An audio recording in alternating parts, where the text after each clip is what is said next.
Station, this is Houston. Are you ready for the event? Ready for the event.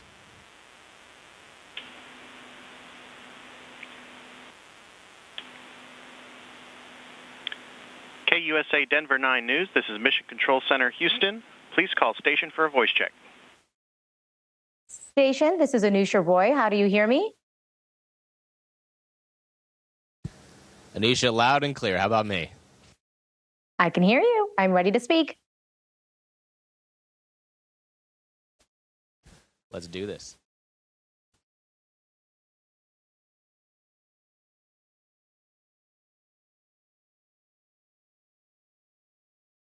Okay.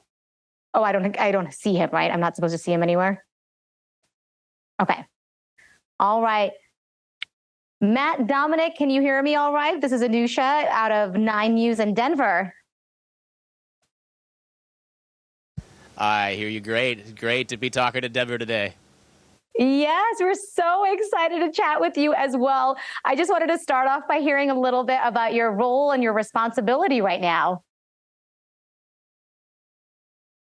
Oh, so many roles up here. We switch hats all the time, metaphorically, I'm speaking, of course. But I'm a flight engineer aboard the space station. I was a crew member on the Dragon to get up here, responsible for safely getting a crew of 4 to the space station for a 6-month mission, and here in a few months, responsible for getting them home. But on space station, I'm everything from a plumber, fixing the toilet or the plumbing on board the space station, an electrician, to somebody who's helping an investigator on the ground conduct an experiment. In fact, and then in the next 2 weeks, we're getting ready to go outside and do a spacewalk. We've got a cargo vehicle from Russia arriving tomorrow. We've got another crew coming up for a flight test on Sunday. It's a busy place. So you want to talk about roles? I could talk about roles all day. I am curious to hear, in your time so far, what has stood out to you the most? Like, what was that moment where your jaw kind of dropped, like, wow, this is my work. Like, this is what I'm doing. Oh man, I think a good phrase that I heard, I don't know, a couple of years ago for that is what they call like a pinch me moment. Like, is this real? You call it a pinch me moment, and there's just been so many pinch me moments.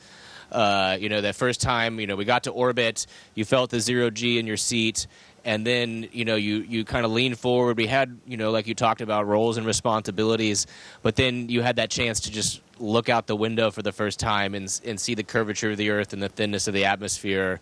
Or, just floating. Once you came aboard, the hatch opening and seeing your crewmates that you hadn't, you'd trained with, and friends with for many years but hadn't seen in a long time. There's just so many pinch me moments. Is this real? Wow. Okay. We are like giddy that we had a chance to talk to you today. I am curious, you were talking about the view. Like, what is your view right now if you were looking out the window? What do you see? So there are actually 2 windows right behind me, and I'm not sure. It looks like it's dark because there's not light cracking through the sides. But the view is incredible, both day and night.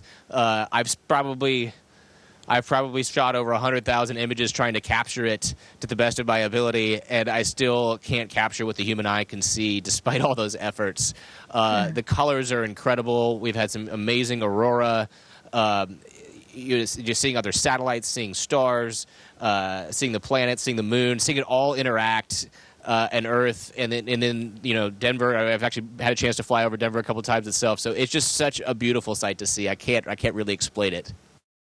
Yeah, I can imagine flying over Denver and Colorado is particularly important because you have a lot of ties here. I did. I grew up there. I grew up just there in Wheat Ridge and, in the mountains. And probably that's where I got my exploration spirit that made me want to come to space, right? Exploring outside my backyard in the beautiful landscapes of Colorado, going up into the mountains, the canyons, the valleys, the mountaintops. That I don't know how you don't walk away from Colorado without an exploration spirit. Mm-hmm. Yeah.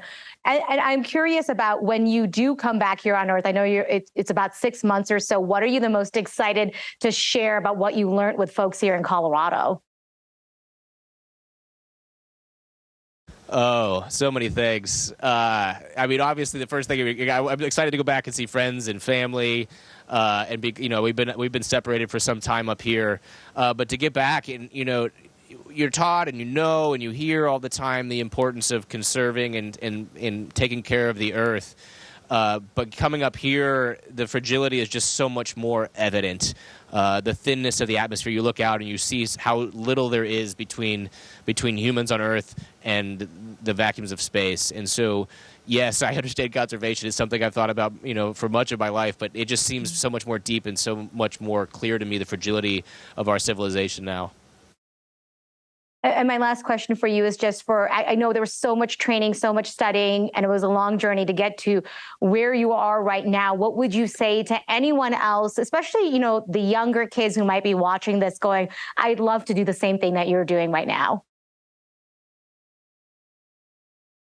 There's a lot of advice. This could be a long time, but I think the simplest way to say it is to go do things you love, because you'll never want to stop doing them, and you'll ultimately be really good at them. And this job requires people from all kinds of disciplines as we move our civilization to low Earth orbit and then onto the moon and to Mars. We need everybody, all types. And so if you go do something you love, you'll be really good at it, and it will never, ever feel like work. Oh my gosh. Well, it has been such a pleasure to be able to connect with you, Matt. Thank you so much for sparing a little time for us to chat with us. We appreciate it. Thank you, guys. Great to talk to Colorado. Station is the Houston ACR. That concludes the event. Thank you to all participants. Station, we are now resuming operational audio communications.